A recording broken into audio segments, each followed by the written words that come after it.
రైట్గా మనతో పాటు సాయి దీక్ష సేవా సమితి అధ్యక్షులు జగన్మోహన్ రెడ్డి గారు ఉన్నారు. వారే ఈ ప్రాంతం అంతా కూడా ఈ ఆలయం కావచ్చు ఇవన్నీ కూడా డెవలప్మెంట్కి సంబంధించి ఇవన్నీ కూడా వారే చూస్తూ ఉన్నారు. వారితో మనం మాట్లాడదాం. సార్ నమస్కారం.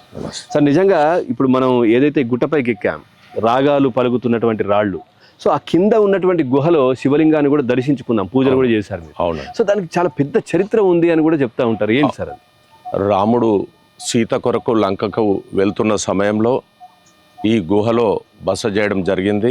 అనంతరం సాత్వరాం మహారాజ్ ఈ గుహలో ఒక భక్తుడిగా పూజా కార్యక్రమాలు నిర్వహిస్తున్న సందర్భంలో ఇక్కడ ఈ గుహలో రాముడు ప్రతిష్ఠించిన గుహలో మునీశ్వర్లు ఈ రోజటికి కూడా ప్రతి పౌర్ణమి రోజు ఉదయం 4 గంటల సమయంలో శివుడికి అభిషేకం, అర్చన, సంకీర్తనలు వారు ఈ రోజటికి కూడా నిర్వహించడం జరుగుతుంది.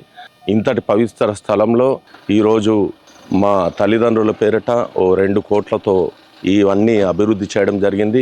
అదేవిధంగా ఆ రోజు కంప్లీట్గా మీరే ఇదంతా కూడా ఈ డెవలప్మెంట్ కావచ్చు, ఇవన్నీ కూడా చుట్టూ గ్రీనరీ, ఇవన్నీ కూడా మంచి సుందరీకరణ, బొమ్మలు ఇవన్నీ వేయించింది కూడా అన్ని మీరే చేయండి. అన్ని శివలింగం కానీ ఆ షిరిడీలో ఏదైతే సాయినాథుడి మూర్తులు ఆలయాలు ఉన్నాయో అవన్నీ మా తల్లిదండ్రుల పేరిట సొంతంగా నిర్మించడం జరిగింది. ఈ చుట్టూ కూడా కాంపౌండ్ వాల్ కానివ్వండి, మంత్రి గారు కూడా ఆ రోజు దేవాదాయ ధర్మాదాయ శాఖ ఉండడం వలన వారి నుంచి కూడా 1,80,00,000 తీసుకొని వచ్చేసి ఈ ఫంక్షన్ హాలు, ఆ వెనకాల హాలు, ఈ షెడ్డు, ఈ కాంపౌండ్ వాల్ ఇవి నిర్మించుకోవడం జరిగింది.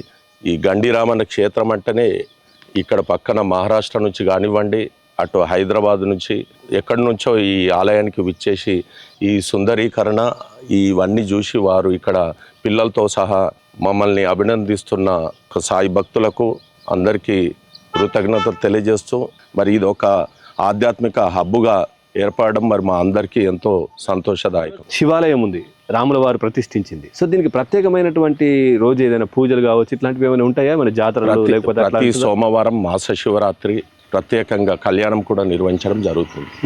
సార్ నిజంగా చాలా ధన్యవాదాలు. నిజంగా మీరు ఒక్కరే పూనుకొని ఇంత పెద్ద కార్యక్రమాన్ని, దైవ కార్యక్రమాన్ని కూడా ముందుకు తీసుకెళ్తున్నారు మీ తల్లిదండ్రుల పేరు మీద.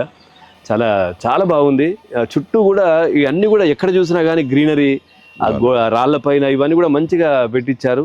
సో చూడ్డానికి కొంచెం మనం ఆ శివలింగం దగ్గరికి వెళ్ళేటప్పుడే కొద్దిగా ఇబ్బంది అయినా కానీ అక్కడికి వెళ్ళిన తర్వాత అంతా మర్చిపోవచ్చు. అంటే యాక్చువల్గా ఏంటంటే రాముడు ప్రతిష్ఠించింది కాబట్టి అక్కడికి భక్తులకు ఆ రోజు కూడా ప్రవేశం లేదు. ఎందుకంటే ఆ రాముడు ఇక్కడే కాదు, మనకు కుంటాల వాటర్ ఫాల్లో కూడా ఇంతకన్నా ఎక్కువ లోపలికి వెళ్ళి అంటే అక్కడ అంబాడుతూ పోవాలి.